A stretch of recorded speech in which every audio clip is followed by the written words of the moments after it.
अगला क्वेश्चन है कि भारत के सकल घरेलू उत्पाद यानी जीडीपी में कृषि व्यवसाय क्षेत्र का योगदान है। तो कैसा योगदान है? तो यह एक महत्वपूर्ण योगदान है जो कृषि और संबंधित उद्योग को मिलाकर काफ़ी बड़ा है।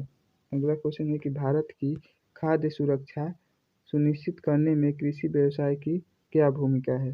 तो ये जो है अनाज, दालें, फल, सब्जियां आदि की पर्याप्त उत्पादन और वितरण सुनिश्चित करके एक केंद्रीय भूमिका निभाता है। अगला क्वेश्चन है कि भारतीय उद्योग के लिए कृषि व्यवसाय का क्या महत्व है? तो ये जो है यह कपड़ा, चीनी उद्योग, खाद्य प्रसंस्करण जैसे कई उद्योगों को कच्चा माल प्रदान करता है।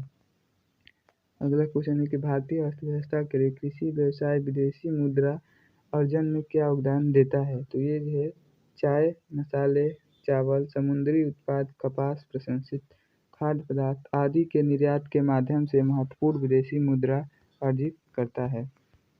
अगला क्वेश्चन है कि ग्रामीण भारत के विकास के लिए कृषि व्यवसाय क्यों महत्वपूर्ण है? तो ये किस लिए महत्वपूर्ण है? क्योंकि यह ग्रामीण आय का मुख्य स्रोत है और ग्रामीण गरीबी को कम करने में मदद करता है।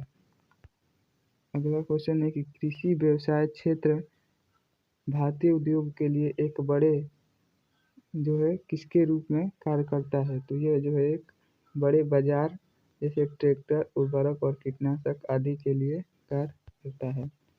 अगला क्वेश्चन है कि भारतीय अर्थव्यवस्था में कृषि का प्राथमिक योगदान क्या है? तो रोजगार सृजन करना। अगला क्वेश्चन है कि भारतीय अर्थव्यवस्था में कृषि का प्राथमिक योगदान क्या है? तो इसका जो प्राथमिक योगदान है वो है रोजगार का सृजन करना।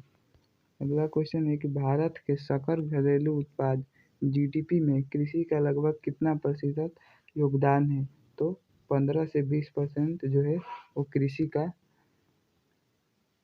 लगभग प्रतिशत है। अगला क्वेश्चन है कि भारत में कितने प्रतिशत लोग अपनी आजीविका के लिए कृषि पर निर्भर हैं? तो लगभग 50% लोग जो है वो कृषि पर निर्भर है।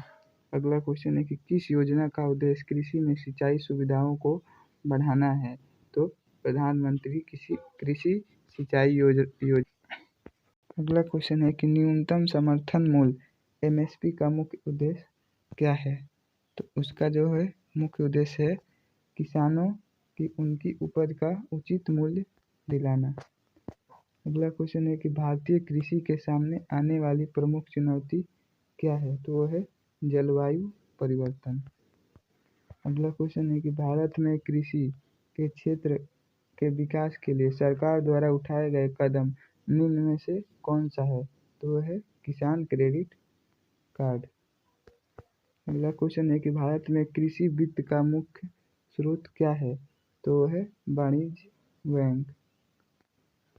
अगला क्वेश्चन है कि किसान क्रेडिट कार्ड केसीसी योजना का मुख्य उद्देश्य क्या है? तो इस योजना का मुख्य उद्देश्य किसानों को कृषि उद्देश्यों के लिए ऋण प्रदान करना है। अगला क्वेश्चन है कि नाबार्ड का पूर्ण रूप क्या है? तो इसका पूर्ण रूप इसका जो पूर्ण रूप है वो है national agriculture bank of rural development. अगला क्वेश्चन है कि भारत में कृषि वित्त की एक प्रमुख चुनौती क्या है? तो इसकी एक प्रमुख चुनौती है जो है छोटे और सीमांत किसानों तक ऋण की सीमित पहुंच। अगला क्वेश्चन है कि कृषि क्षेत्र में ऋण प्रदान करने में क्षेत्रीय ग्रामीण बैंक आरबीआई की क्या भूमिका है? तो ये जो है ग्रामीण क्षेत्रों में कृषि ऋण प्रदान करता है।